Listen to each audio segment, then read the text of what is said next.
Hombrosa era también tierra de viñas. No lo he puesto nunca de relieve porque, siguiendo a Cosimo, he debido mantenerme siempre en las plantas altas. Pero había vastas pendientes de viñedos, y en agosto, bajo el follaje de las hileras, las uvas rojas se hinchaban en racimos de un zumo denso ya de color de vino. Algunas viñas formaban emparrados. Lo digo también porque Cosimo, al envejecer, se había vuelto tan pequeño y ligero y había aprendido tan bien el arte de caminar sin peso que las pequeñas vigas de los emparrados lo sostenían. Podía pues pasar sobre las viñas y, andando así y ayudándose con los frutales de alrededor y sosteniéndose en los palos llamados carace, podía realizar muchos trabajos como la poda en invierno, cuando las vides son desnudos sarmientos en torno al alambre, o aclarar el exceso de hojas en verano, o buscar insectos, y luego en septiembre la vendimia. Para la vendimia venían como jornaleros a las viñas toda la gente de Hombrosa, y entre el verde de las hileras no se veían más que faldas de colores vivos y gorros con borlas. Los arrieros cargaban canastos llenos en las albardas y los vaciaban en los lagares. Otros se llevaban los distintos recaudadores que venían con cuadrillas de esbirros a controlar los tributos para los nobles del lugar, para el gobierno de la República de Génova, para el clero y otros diezmos. Cada año se originaba alguna pelea. Las cuestiones de las partes de la cosecha que había que distribuir a diestro y siniestro fueron las que provocaron mayores protestas en los cuadernos de quejas, cuando hubo la revolución en Francia. En estos cuadernos se pusieron a escribir también en Hombrosa, solo por probar, aunque aquí no servía de nada.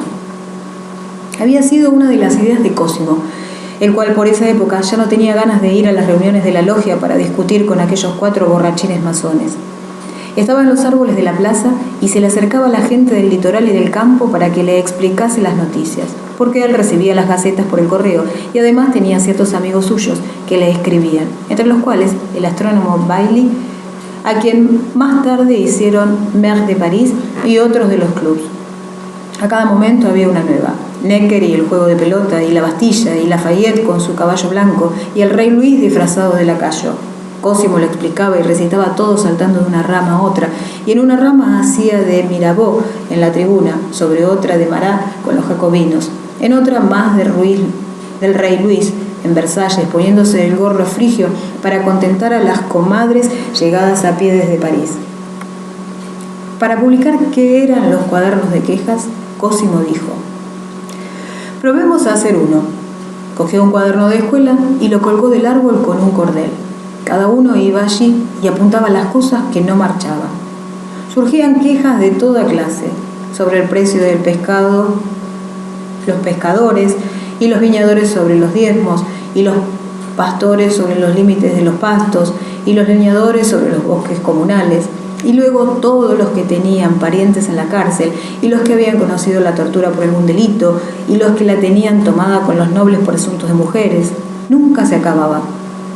Cosimo pensó que, aunque era un cuaderno de quejas, no estaba bien que fuera tan triste, y se le ocurrió la idea de pedir a cada uno que escribiese la cosa que más le habría agradado. Y de nuevo, cada uno iba para decir la suya. Esta vez, todo para bien.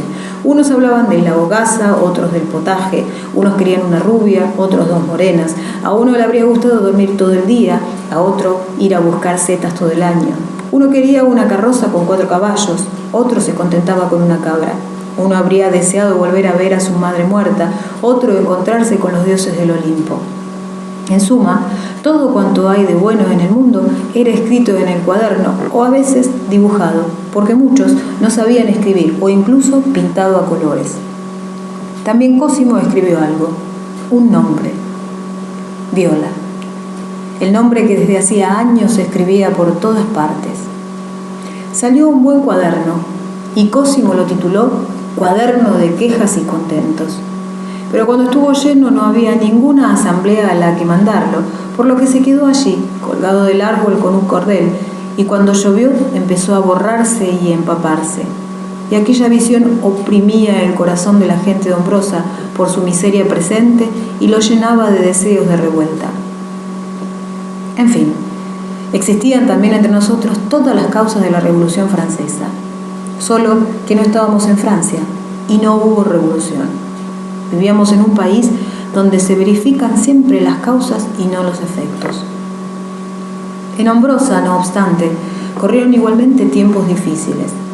El ejército republicano guerreaba contra los austrosardos, allí a 2 pasos, Massena con Colardente, la Harpe sobre la Nervia, Muret a lo largo de la cornisa, con Napoleón, que entonces era solo general de artillería, de modo que aquellos estruendos que se oían llegar a Hombrosa con el viento, ora sí, ora no, era precisamente él quien los provocaba. En septiembre nos preparábamos para la vendimia, y parecía que se preparaba algo secreto y terrible. Los conciliábulos de puerta en puerta. La uva está madura ya, más que madura, vamos a cogerla, vamos a pisarla, todos de acuerdo. ¿Tú dónde estarás? En la viña del otro lado del puente, y tú, en la del Conde Piña, yo en la viña del Molino. ¿Has visto cuántos esbirros? Parecen mirlos que hayan bajado a picotear los racimos. Pero este año no picoteará. Sí, hay muchos mirlos, pero aquí todos somos cazadores. En cambio, hay quien no se deja ver, hay quien se escapa. ¿Cómo es que este año la vendimia ya no le gusta a tanta gente? Por aquí querían retrasarla, pero la uva ya está madura. ¡Está madura! Al día siguiente, sin embargo, la vendimia comenzó en silencio. Las viñas estaban atestadas de gente en cadena a lo largo de las hileras, pero no nacía ninguna canción.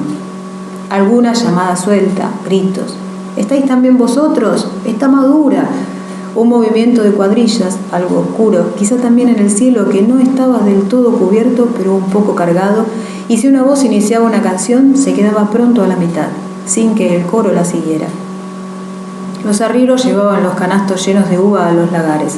Antes, normalmente, se hacían las partes para los nobles, el obispo y el gobierno. Este año no. Parecía que se olvidaran de ello. Los recaudadores llegados para recoger los diezmos estaban nerviosos. Se les veía indecisos.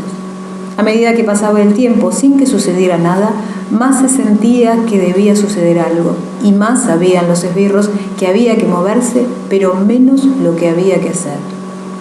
Cosimo, con sus pasos de gato, había echado a andar por los emparrados. Con una tijera en la mano, cortaba un racimo aquí y otro allá, sin orden, tendiéndoselo luego a los vendimiadores y a las vendimiadoras de abajo, y a cada uno les decía algo en voz baja. El jefe de los esbirros ya no podía más. Dijo: bueno, ¿entonces qué? Veamos estos diezmos. Apenas había terminado de decirlo y ya se había arrepentido. Por las viñas resonó un oscuro ruido entre el trueno y el silbido.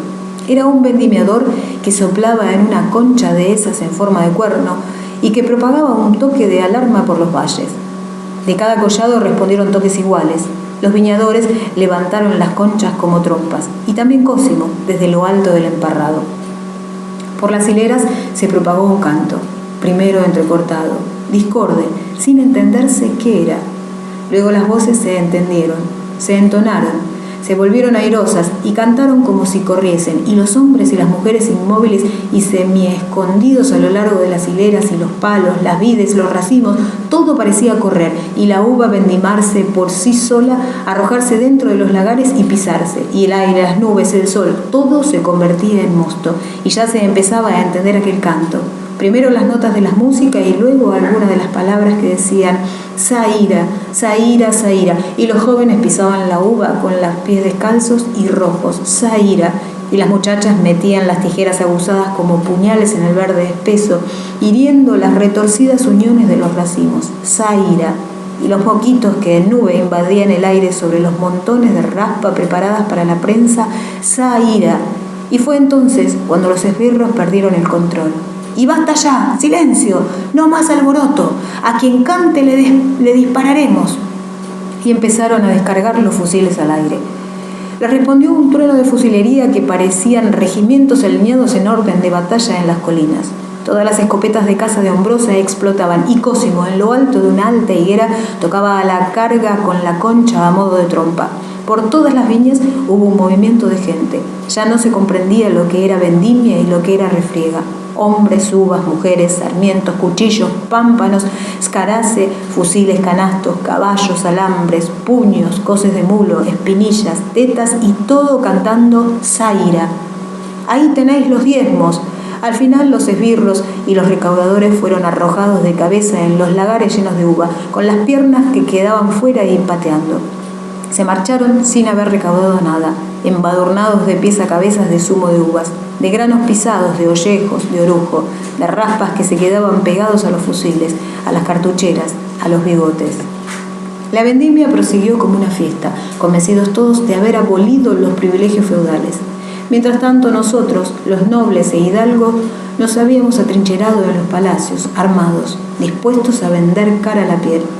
Yo en realidad me limité a no asomar la nariz más allá de la puerta, sobre todo para evitar que los demás nobles dijeran que estaba de acuerdo con aquel anticristo de mi hermano, reputado como el peor instigador, jacobino y clubista de toda la zona. Pero ese día, aunque se expulsó a los recaudadores y la tropa, a nadie se le tocó ni un pelo. Estaban todos muy atareados preparando fiestas. Levantaron incluso el árbol de la libertad para seguir la moda francesa. Solo que no sabían muy bien cómo era, y además aquí árboles había tantos que no valía la pena ponerlos falsos.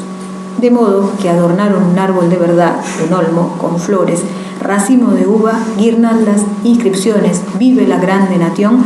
Arriba de todo estaba mi hermano, con la escarapela tricolor sobre el gorro de piel de gato, y estaba disertando sobre Rousseau y Voltaire, de lo que no se oía ni una palabra, porque todo el pueblo allá abajo bailaba en corro cantando Zaira. La alegría duró poco. Vinieron tropas en abundancia, genovesas, para exigir los diezmos y garantizar la neutralidad del territorio, y austrosardas porque se había extendido la voz de que los jacobinos de Hombrosa querían proclamar la extensión a la gran nación universal, o sea, a la República Francesa. Los revoltosos trataron de resistir, construyeron alguna barricada, cerraron las puertas de la ciudad. ¿Pero qué? Se necesitaba algo más. Las tropas entraron en la ciudad por todas partes, pusieron puestos de bloqueo en todos los caminos del campo, y los que tenían reputación de agitadores fueron encarcelados, salvo Cosimo. ¿Quién lo iba a pillar a ese? Y otros pocos. El proceso a los revolucionarios se montó a toda prisa, pero los imputados consiguieron demostrar que ellos no tenían nada que ver y que los verdaderos cabecillas eran precisamente los que se habían escapado. Así que todos fueron puestos en libertad, ya que con las tropas que quedaban destacadas en Hombrosa no había que temer tumultos. Se quedó también una guarnición de austrosardos para impedir posibles infiltraciones del enemigo, y al mando de ella estaba nuestro cuñado de Estomá, el marido de Batista, emigrado de Francia con el séquito del conde de Provenza. Me topé pues con mi hermana Batista. Con qué placer os lo dejo imaginar. Se me instaló en casa con el marido oficial, los caballos, las tropas de ordenanza. Se pasaba las veladas contándonos las últimas ejecuciones capitales de París. Es más, tenía una maqueta de una guillotina con una cuchilla de verdad, y para explicar el final de todos sus amigos y parientes políticos decapitaba a lagartijas, luciones, lombrices e incluso ratones. Así pasábamos las veladas. Yo envidiaba a Cosimo, que vivía sus días y sus noches en la maleza, escondido en quién sabe qué bosque.